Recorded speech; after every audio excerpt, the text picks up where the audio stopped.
সুমনা, সুমনা, সুমনা, তুমি ঠিক আছো সুমনা?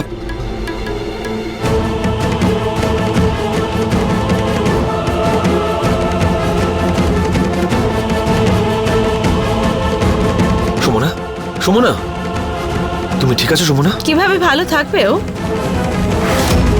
আপনার নজর তো সরছেই না ওর উপর থেকে।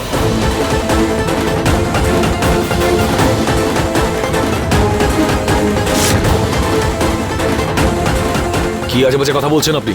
আমি বাজে কথা বলছি? আমি? শাশুড়ি ওকে বৌমা বলে মানলো না, বাড়ি থেকে বের করে দিল, আর এদিকে ভাসুর কিনে রোজ দৌড়ে চলে আসছে সহানুভূতি দেখাতে। আরে এতই যখন দরদ, যখন আপনার মা বাড়ি থেকে ঘাট ধাক্কা দিয়ে বের করে দিল, তখন কেন আটকালেন না? এভাবে কথায় কথায় এখানে চলে এলে 5 রকম কথা তো উঠবেই অংশুমান বাবু। কেন ঝামেলা পাকাচ্ছেন বিধবার জীবনে? আরে এই তো আমি আপনাকে বারণ করলাম, আপনি আবার চলে এলেন। দেখুন, আপনার নিজের মান সম্মান নিয়ে চিন্তা থাক বা না থাক, আমাদের তো আছে। আপনি কি জানেন এই সাদা শাড়ি বিধবাদের পোশাক কেন বানানো হয়েছে? যাতে কোনো পরপুরুষের নজর বিধবাদের ওপর না পড়ে। আপনি কি করে জানবেন? যখন পরিবারে কোনো যুবতী বিধবা থাকে না, সেই পরিবারকে মান সম্মান মাথায় করে রাখতে হয়। আপনার আর কি, আসবেন আর চলে যাবেন, খোটা তো আমাদের শুনতে হবে না? আপনি এবার চুপ করুন, অনেকক্ষণ ধরে শুনছি আপনার কথা। মা ওকে এখানে পাঠিয়েছিল যাতে অন্তত ওর উপর এখানে অত্যাচার না হয়, কিন্তু না, এখানেও ওর সঙ্গে সেই সবই হচ্ছে। জেঠিমা আর আপনার মধ্যে কোনো পার্থক্য নেই। সমাজের নিয়ম পালন করে শুধুমাত্র ওর উপর অত্যাচার করা সম্ভব, তাতে কিচ্ছু পাল্টে যাবে না। ওর দিকে তাকান একবার, তাকিয়ে দেখুন ওর দিকে, দেখে মনে হচ্ছে না মরে বেঁচে আছে।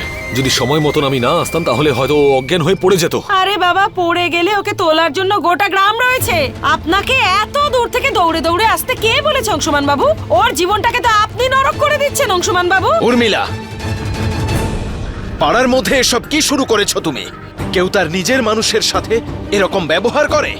এ কথা ভুলে যেও না যে অংশুমান বাবু আমাদের বৌমা নন্দিনীর বড় দাদা। তাহলে বড় দাদার মতোই আচরণ করুক না। এখানে ভাসুর হয়ে ছোট ভাইয়ের বিধবার ওপর দয়া দেখাতে আসতে ওনাকে কে বলেছে?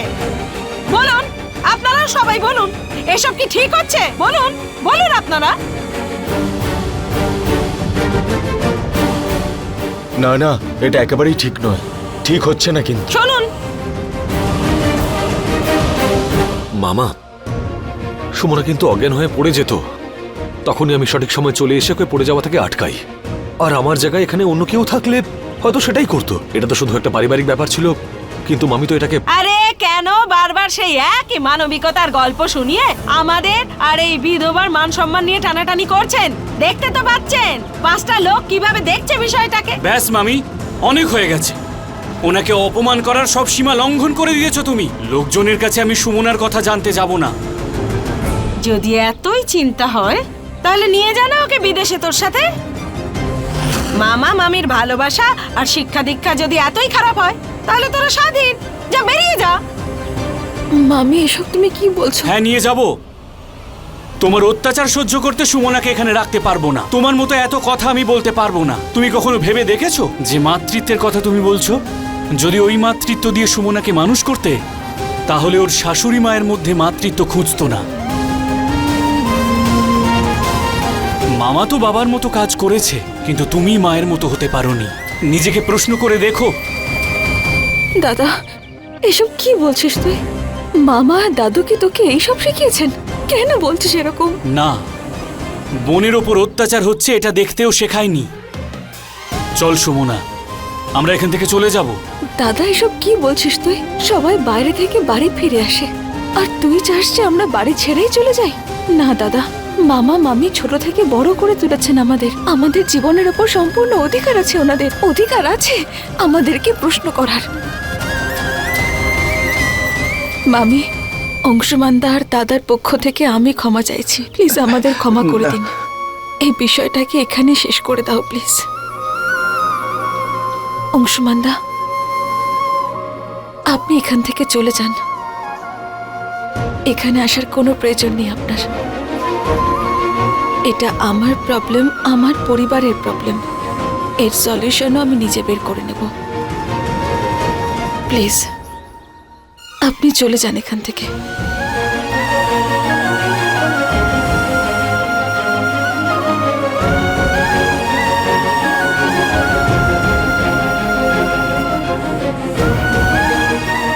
সুমনা হলো সেই পাখি যাকে আমি ডানা মেলে উঠতে দেব না। ওর খাঁচা আমি তৈরি করেছি, এমন খাঁচা যার ভেতরে ও সারা জীবন আমার ইশারায় নাচবে। তাতেই তো আমার আঁচল ভরবে। তোমাকে দেওয়া প্রতিশ্রুতি আমি পালন করতে পারলাম না, বাঁচাতে পারলাম না আমি সুমনাকে ওর মামির অত্যাচার থেকে, সমাজের এই পিছিয়ে পড়া নিয়মের হাত থেকে। আমি হেরে গেলাম মা, ক্ষমা করে দিও আমাকে। তুই হারিসনি অংশুমান। ওর মামিমা সমাজের প্রশ্নের জালে ফাঁসিয়ে তোকে পিছিয়ে আসতে বাধ্য করেছেন। তুই চিন্তা করিস না, আমি দেখব এবার সুমনার উপর কে অত্যাচার করে। চল আমার সঙ্গে, ওঠ, চল আমার সঙ্গে। না মা, আমি গেলে পরিস্থিতি আরো খারাপ হবে। হতে পারে যে সুমনাকে আরো অপমান সহ্য করতে হলো, সেটা তো ঠিক নয় মা।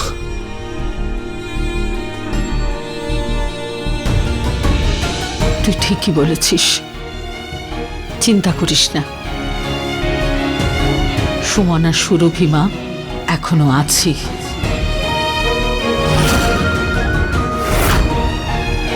গিরিধারী,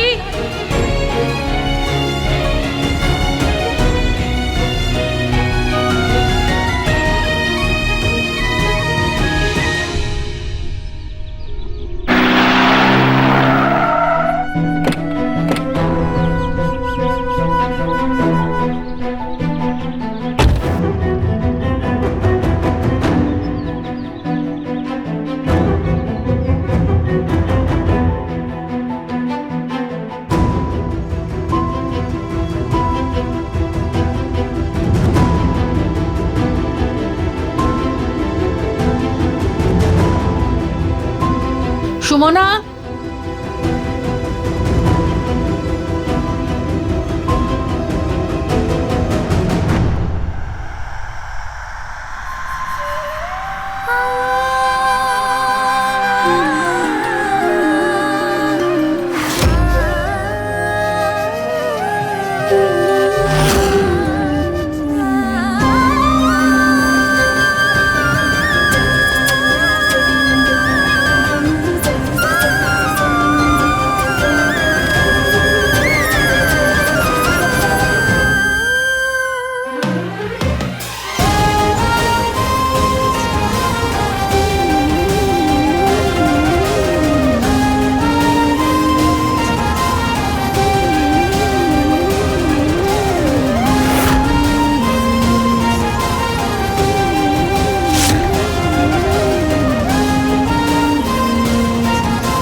সুরভিমা, আমায় ক্ষমা করে দাও মা।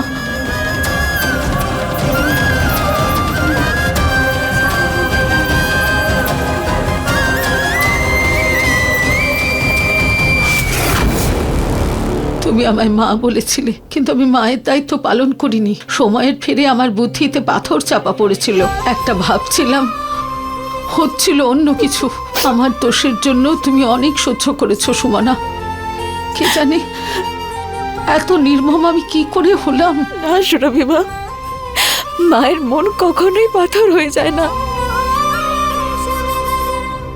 মা এই সবকিছু এই জন্য করে যাতে সন্তানের সহ্য শক্তি আরো বাড়ে। আর আপনি তো আপনার সুমনাকে আরো মজবুত করে তুলেছেন।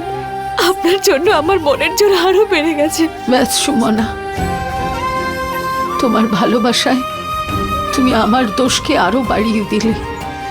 কিন্তু ব্যাস, আর নয়, যা হবার তা হয়েছে। এবার সেটাই হবে যেটা তুমি চাইবে।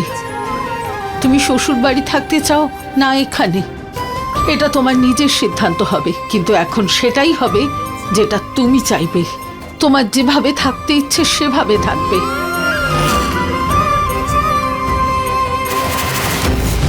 বৌমা সঠিক বলেছে। পরিবর্তনের মাধ্যমেই নতুন আর শুদ্ধ পরম্পরা তৈরি হয়। বৌমা হোক বা মেয়ে, বড় পরিবারের হলে তাদের সংস্কার বড়ই হয়। আমায় আশ্রমে যেতে হচ্ছে জরুরি কাজে, পরে দেখা হবে।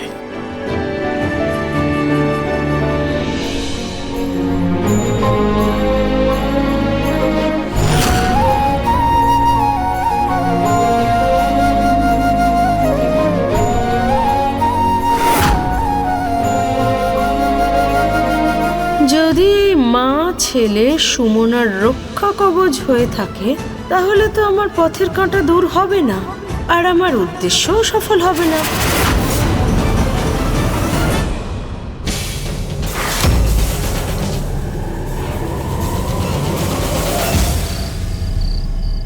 আরে উনি তো হঠাৎ চলে এলেন, আর এসেই সুমনাকে জড়িয়ে ধরলেন, আমাকে পাত্তাই দিলেন না।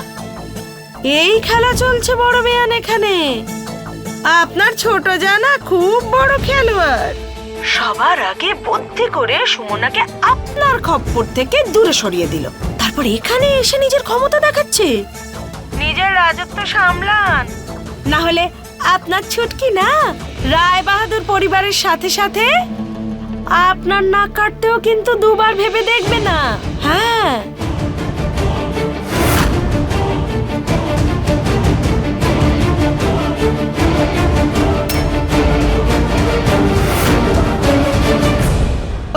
এখানকার তাজা খবর দিচ্ছেন তো, তাই না? আমি বুঝতে পারছি, কিন্তু আপনিও একটা কথা বুঝে নিন, আপনি দিদি নন, আর দিদির স্থানও পাবেন না। আপনাকে আমি সম্মান করি, তার কারণ আপনি সুমনা শিখরের মামি। আপনি ওদের দুজনকে বড় করেছেন, কিন্তু এখন আমারও ওদের সঙ্গে সম্বন্ধ হয়েছে। আপনাকে অনুরোধ করছি, আপনি একজন ভালো মহিলা, ভালোই হয়ে থাকবেন, যাতে আমাদের সম্পর্কও ভালো হয়ে থাকে, সুমনা ওর জীবনে যেন ভালো থাকে। বুঝতে পারছেন তো আমি কি বলতে চাইছি? এই তো দেখছি আমায় শাসাচ্ছে, কিছু করতে হবে একটা। কে গো শুনছ? আরে সুমনা, আরে বৌমা, দেখ তোর শাশুড়ি আমার নামে কি দোষ চাপাচ্ছে। আবার চিৎকার চেঁচামেচি করছো কেন? কি হলো কি তোমার? আমি কিচ্ছু করিনি, যা করার তো বেয়ান করছেন, আমার দিকে আঙুল তুলছেন যে আমি অংশুমান বাবুকে নিয়ে কেন প্রশ্ন করেছি, বড় বেয়ানের কেন পক্ষ নিয়েছি। আচ্ছা, ওনাদের বাড়িতে সবসময় বড় বেয়ানের কেমন রাজত্ব চলে সে কি কারোর অজানা?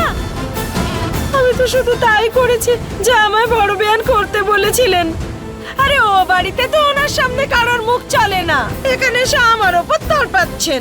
এবার থামুন বেয়ান, আপনি এসব কথায় দিদিকে টানবেন না। যদি সুমনার জীবনের প্রশ্ন ওঠে তাহলে দিদির সামনেও সেভাবেই দাঁড়াবো যেভাবে আপনার সামনে দাঁড়িয়েছি। আর রইল পরে অংশুমানের কথা, তাহলে আমার থেকে ভালো ওকে কে চিনবে? পদ্মের থেকেও নরম মনর, কাউকে দুঃখ দেওয়ার উদ্দেশ্য ওর হতেই পারে না। ও তো শুধু সম্পর্কের মর্যাদা রাখতে সুমনাকে সাহায্য করেছে।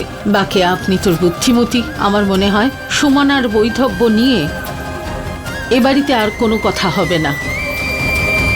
আর যতদিন আমার এটা বিশ্বাস না হচ্ছে আমি এখান থেকে যাব না।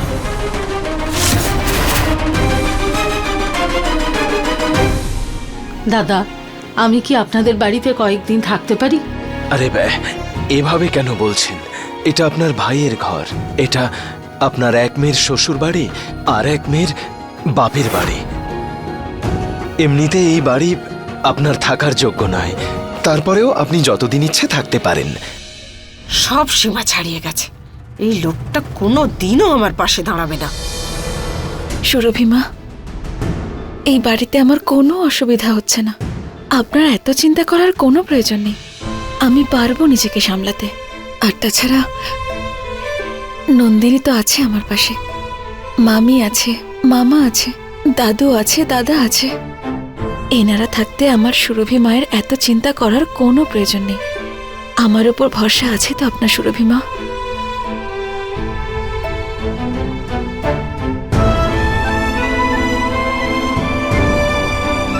নিজের থেকেও বেশি ভরসা আছে তোমার উপর। তুমি বললে আমি চলে যাব, কিন্তু যখনই মনে হবে আমি ফিরেও আসব। গিরিধারীকে রেখে যাচ্ছি, ও তোমার খেয়াল রাখবে আর তোমাকে সাহায্যও করবে।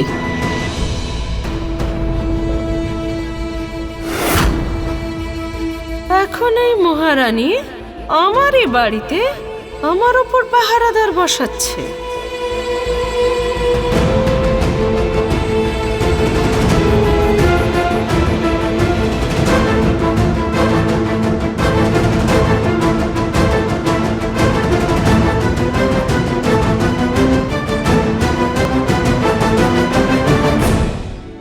যাবার আগে গুরুদেবের সাথে দেখা করতাম, কিন্তু উনি তো আশ্রমে গেছেন। চলুন সুরভি মা, এখন আপনাকে আমি আমার দাদুর আশ্রমে নিয়ে যাচ্ছি। ঠিক আছে, চলো।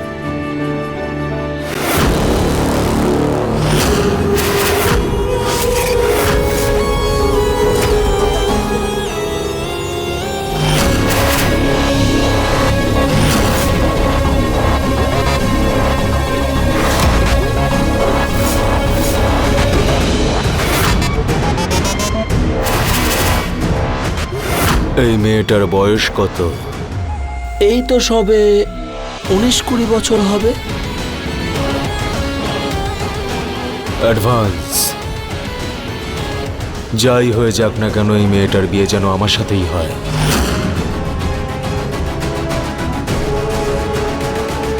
এত সহজ নয় কিন্তু। ওর চারপাশে অনেক কেরাটপ আছে, আর ও কোনো সিংহের থেকে কিন্তু কম নয়। সিংহের জন্য তো চারা আছে আমার কাছে। চারা? চারা। আমার প্রথম স্ত্রীর 2 বাচ্চা আছে, তাদেরকে ব্যবহার করো। এই সিংহী নিজের থেকে এসে জালে ধরা দেবে। সুমনা, আমি ফুল নিয়ে আসছি। আচ্ছা সুরভি মা।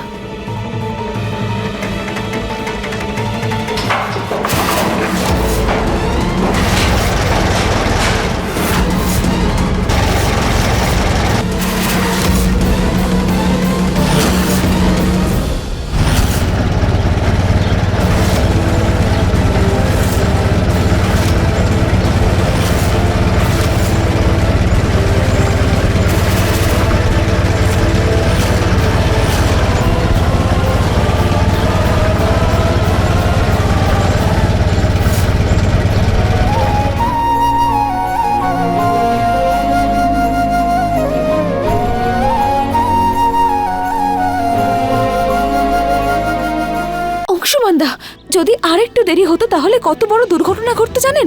আপনাকে বারণ করেছি না আমি? আপনি এখানে এলেই অকারণে অযথা ঝামেলার সৃষ্টি হয়। এখন সুরভি মা চলে এসেছে, সব প্রবলেম সলভ হয়ে গেছে, সব সামনে নিয়েছেন উনি। কিন্তু আপনি যখনই এখানে আসেন কোনো না কোনো প্রবলেম হয়ে যায়। সুমনা, সুরভি মা, এই কনস্ট্রাকশন সাইটটা দেখছো? এটা অংশুমান কিনেছে, ওর প্রথম কনস্ট্রাকশনের কাজ। আর ও এখান থেকেই শুরু করতে চায়। আর কিরকম সংযোগ দেখো, এটা তোমার বাড়ির কাছে। অংশুমান, আমি গুরুদেবের আশ্রম থেকে আসছি। হ্যাঁ মা। চলো।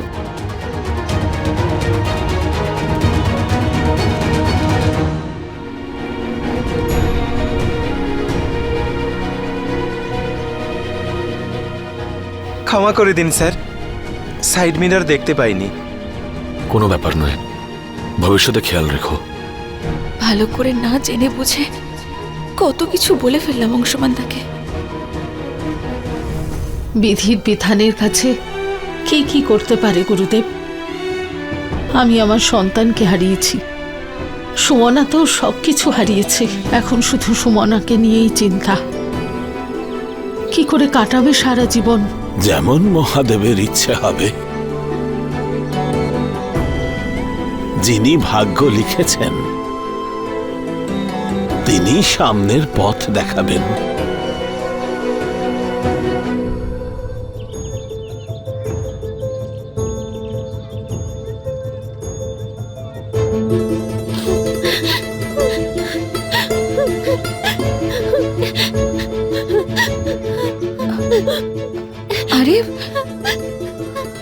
কাঁদছো কেন? তোমাদের দুজনের বাবা মা কোথায়? আমাদের মা নেই, মরে গেছে। কিন্তু আমরা অনাথ নই। তোমাদের বাবা কোথায়? আমাদের বাবা আছে, মা নেই। আমাদের মায়ের কথা খুব মনে পড়ে।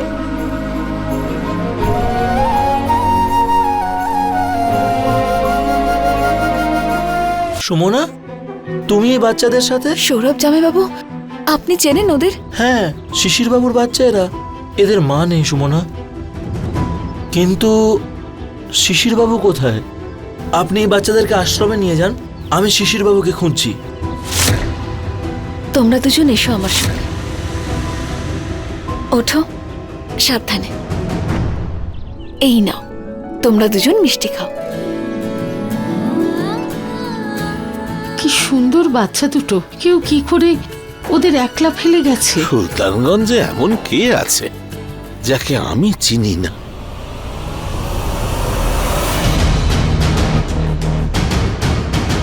আইডিয়াটা একদম সঠিক কাজ করছে। তীরটা তো একদম লক্ষ্যে গিয়ে লেগেছে দেখছি।